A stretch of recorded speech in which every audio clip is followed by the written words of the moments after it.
In June 2009, police in a small town in New Jersey were confronted with what at first seemed like a family tragedy, but over time turned into a shocking investigation. Three people were at the center of attention: Elizabeth, her husband Robert, and George, the husband of her cousin Maria. All three lived quiet lives, and no one could have predicted how their relationships would lead to murder. Elizabeth had been married to Robert for over 10 years. He was a respected lawyer at a local firm, and she took care of the house and raised their three children. People around them knew them as a typical American middle-class family: a house with a neat garden, friendly neighbors, regular family picnics. But all this was only an external appearance. Problems began to accumulate imperceptibly. Dissatisfaction with Robert, a feeling of loneliness and disappointment gradually pushed Elizabeth to another man. George, her cousin Maria's husband, was a frequent guest at their home. He and Maria lived nearby, and because of the family ties between the women, their families spent a lot of time together. George was the complete opposite of Robert, more emotional, open, and sociable. In conversations at common dinners, he always knew how to keep up the conversation, give a compliment, and interest those around him with his stories. Elizabeth soon felt herself drawn to him more and more. The beginning of their affair was accidental. One day, after dinner together at Elizabeth and Robert's, Maria suddenly left on business, and George was left to finish his coffee in the living room. That evening, their conversation went beyond the ordinary. Elizabeth felt a wave of emotion that she had long lacked, and soon a connection began between them that they carefully concealed. Their meetings were rare and cautious at first: a few minutes alone after family gatherings, a few words, a few light touches. But over time, their connection grew stronger. They began to meet secretly, in remote places where no one could find them. Several months of secret meetings passed without suspicion, but then their caution began to weaken. George was not always as careful as he should have been, and once left his phone in plain sight in the car. Maria, having sensed changes in her husband's behavior, accidentally stumbled upon the phone and noticed messages from Elizabeth. She couldn't believe her eyes. Explicit, even intimate texts that seemed so incredible to her that at first she decided it was just a mistake. But soon, everything fell into place. She decided not to make a scandal, but to start collecting evidence. First of all, Maria installed a tracking application on her husband's phone and then hired a private detective. Within weeks, Maria had photos of her husband's secret meetings with Elizabeth, recordings of their phone conversations, and even the social media messages they exchanged. It was a real blow to her, but she decided to take her time and wait for the right moment to expose them. Meanwhile, Elizabeth and George felt their relationship was becoming more dangerous. Both knew their affair could soon be discovered, but neither could stop. Gradually, the fear of being discovered grew into tension, which began to mount with each meeting. They began to get nervous, afraid of being caught, and eventually this pressure led to tragedy. After Maria began collecting evidence of George and Elizabeth's infidelity, she hesitated to act. Her initial reaction was shock. The realization that her own cousin, whom she trusted, was having an affair with her husband literally knocked the wind out of her sails. However, instead of throwing an emotional tantrum, Maria pulled herself together. She knew that with her evidence she could take it to a lawyer or even straight to the police if things got more serious. But at this point, her only motive was to find out the whole truth.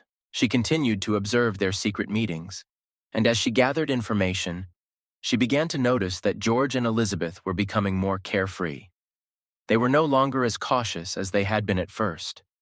The furtive glances and light touches that had previously been a discreet part of their interactions were now becoming more overt.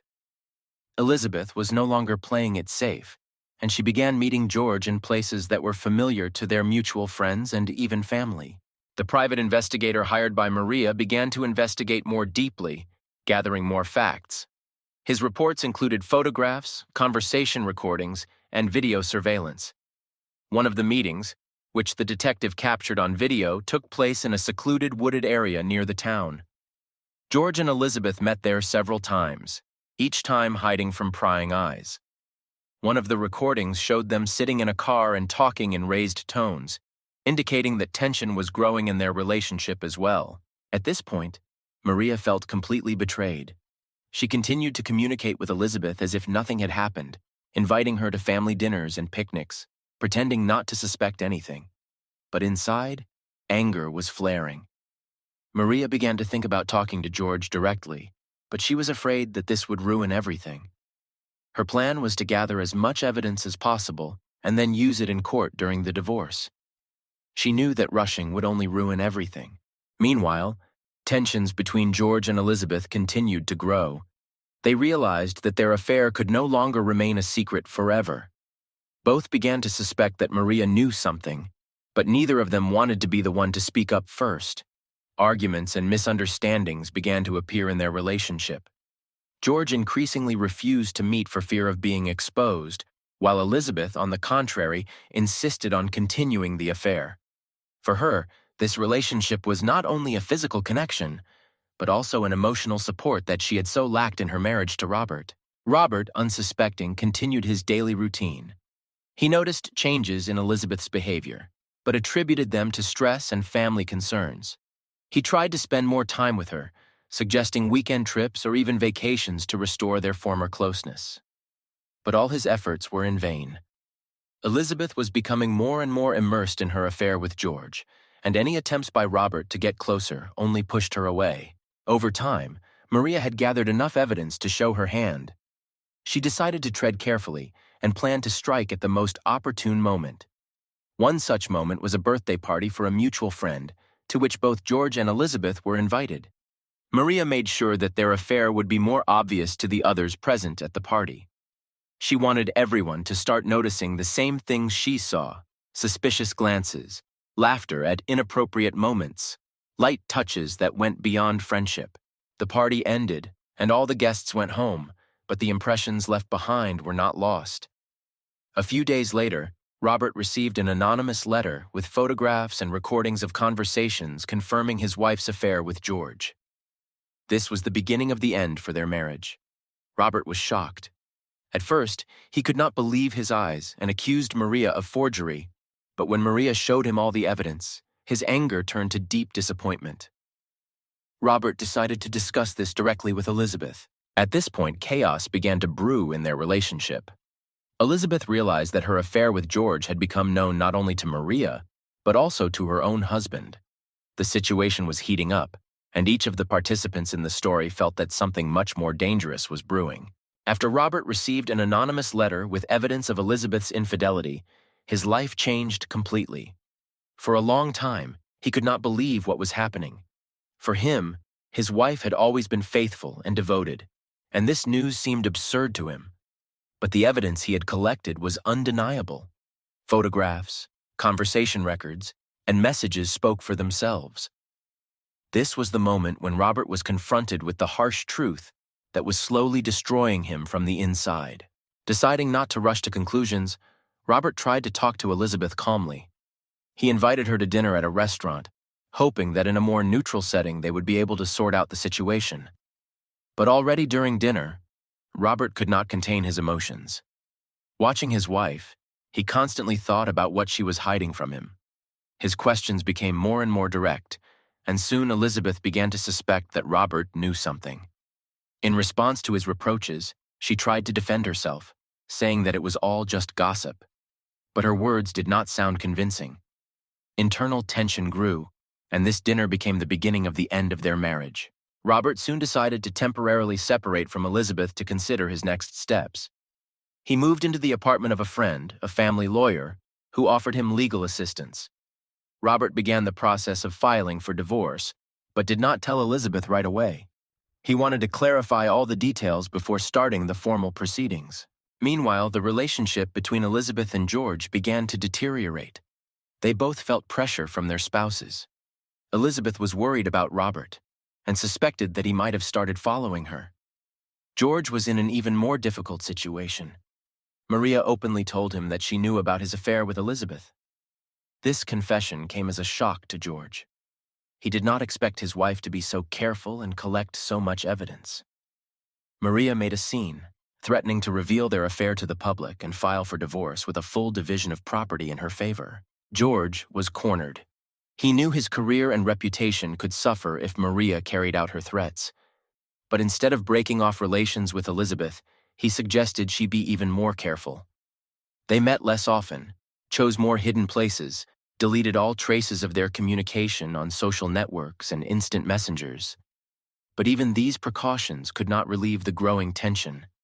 Meetings that used to bring them joy now became a source of stress and fear. Soon, Elizabeth and George began to quarrel more and more often. George believed that Elizabeth was not being careful enough, and this could cost him everything. Elizabeth, in turn, felt that George was beginning to distance himself from her. He became increasingly cold and withdrawn, which made her jealous and suspicious. She began to think that George might have started another affair or decided to end their relationship altogether in order to save his marriage to Maria. Maria, however, continued to play her game. Her goal was to punish Elizabeth, but she was in no hurry to take the final steps.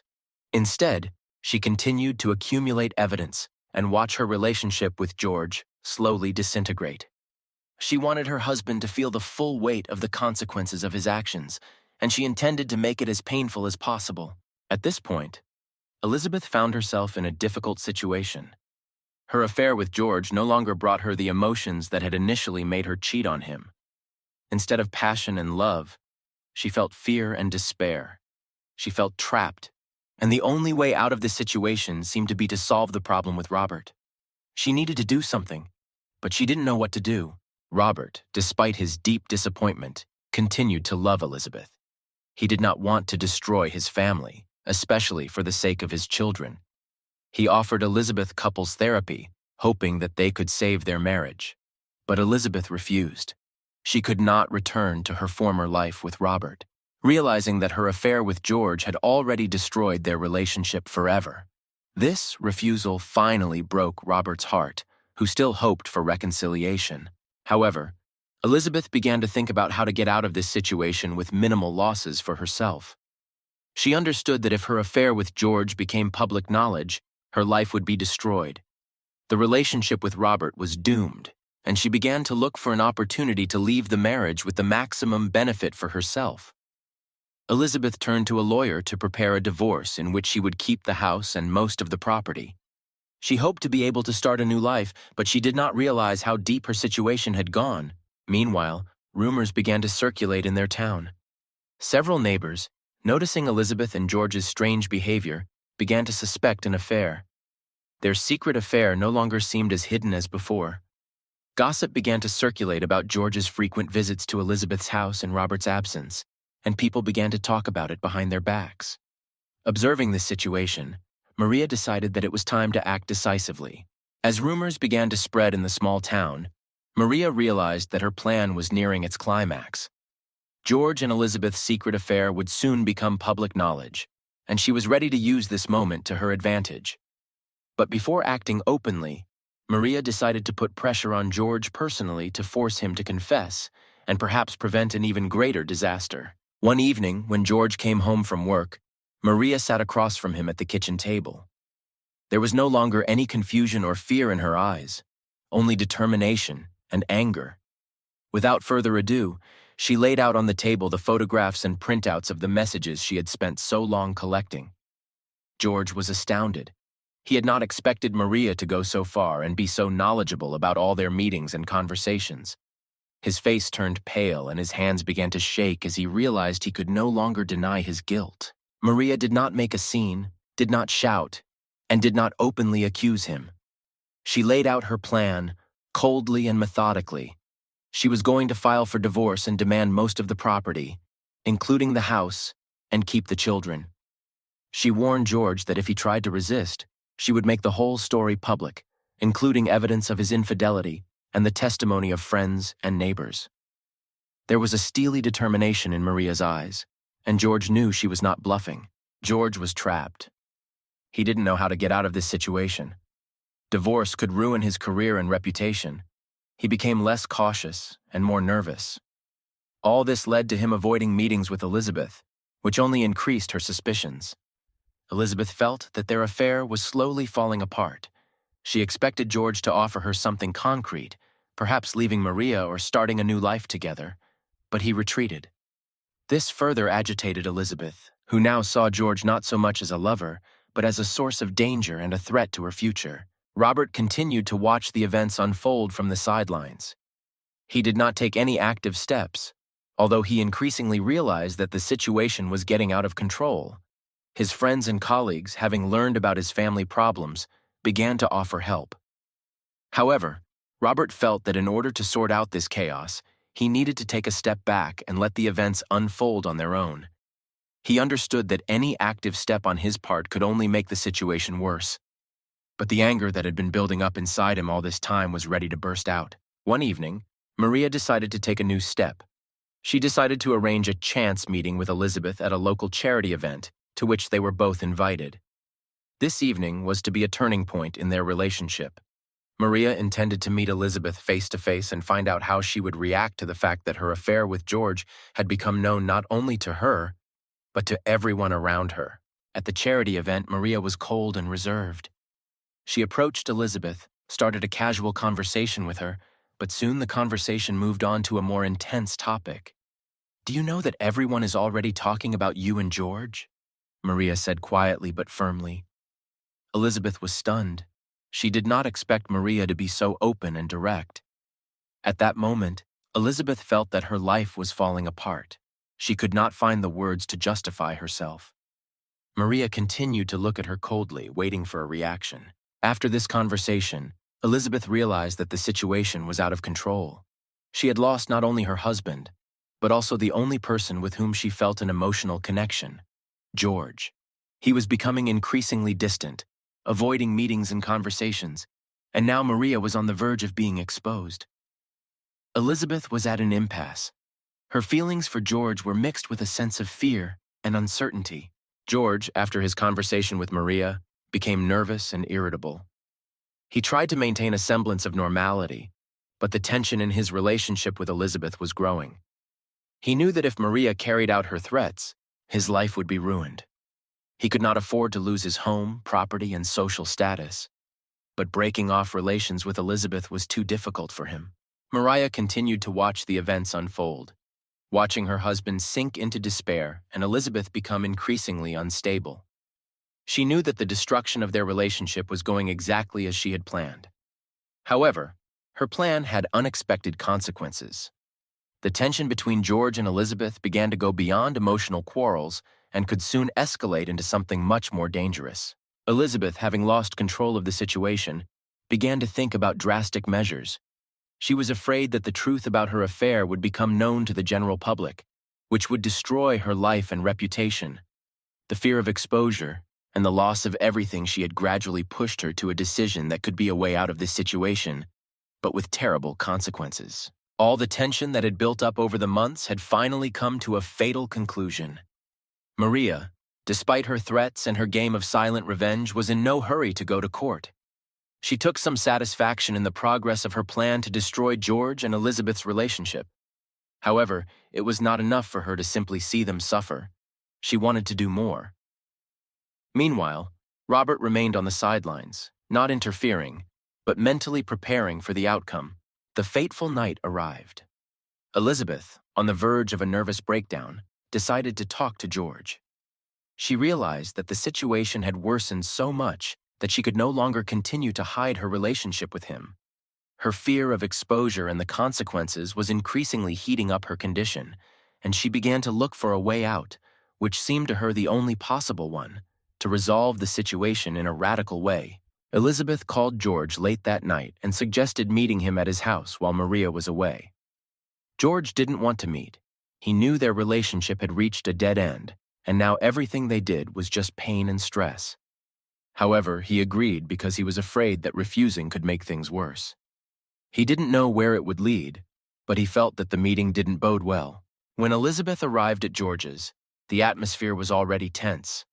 George was nervous and wanted the conversation to be quick. Elizabeth, on the contrary, tried to play out an emotional scene, declaring that she could not live without him. She demanded that he leave Maria and go to her. However, George was in a different mood. He no longer saw Elizabeth as the source of passion and support that he had once been. For him, she was now nothing more than a problem that needed to be solved, and he was no longer prepared to make sacrifices for her. The conversation quickly became heated. Elizabeth accused George of abandoning her in her time of need, of using her. George, irritated by her accusations, began to respond more sharply than usual. Their emotional conversation turned aggressive. Elizabeth began to lose control. She felt betrayed and cornered, and George offered her no support or plans for the future. At one point, when the tension reached its limit, Elizabeth could not control herself. She picked up the nearest heavy object, a metal statuette that stood on the mantelpiece, and in a rage hit George on the head. It happened instantly, and George did not have time to defend himself. The blow knocked him off balance and he fell to the floor, hitting his head on the corner of the table. Elizabeth froze in place as she realized what had happened. George lay motionless, a bleeding wound visible on his forehead. His breathing became ragged, and after a few seconds it stopped altogether. Elizabeth could not believe that she had just killed the man she loved. Fear and panic overwhelmed her.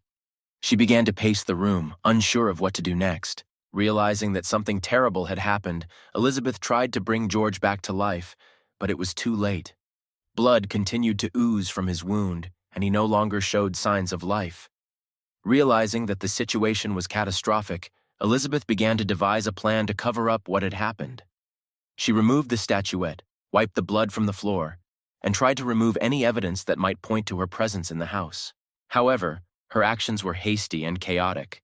She could not hide everything. Her fingerprints were left at the crime scene, as well as traces of a struggle. In a panic, she ran out of the house and returned to her room, hoping that she could avoid responsibility for what happened. But after a few hours, she realized that it was impossible to hide the murder. The next morning, George's body was found by Maria, who had returned home after leaving.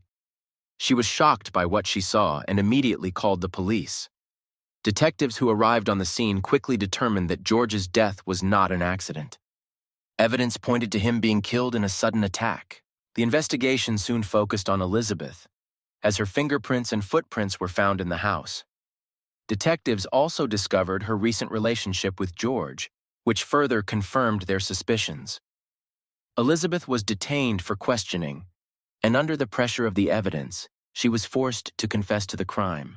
This night became a tragic ending to a long and intense romance. It showed how passion, jealousy, and fear can lead to terrible consequences, destroying the lives of several people. When the police arrived at the crime scene, George's house looked like a typical tragedy scene, but details soon began to emerge that pointed to obvious violence. Traces of blood on the floor and a blow to the victim's head indicated that George had been killed in a brutal manner.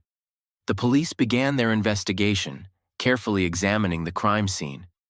The first theory was that it was a robbery, but the lack of forced entry and any traces of someone else's presence led them to quickly rule out this possibility.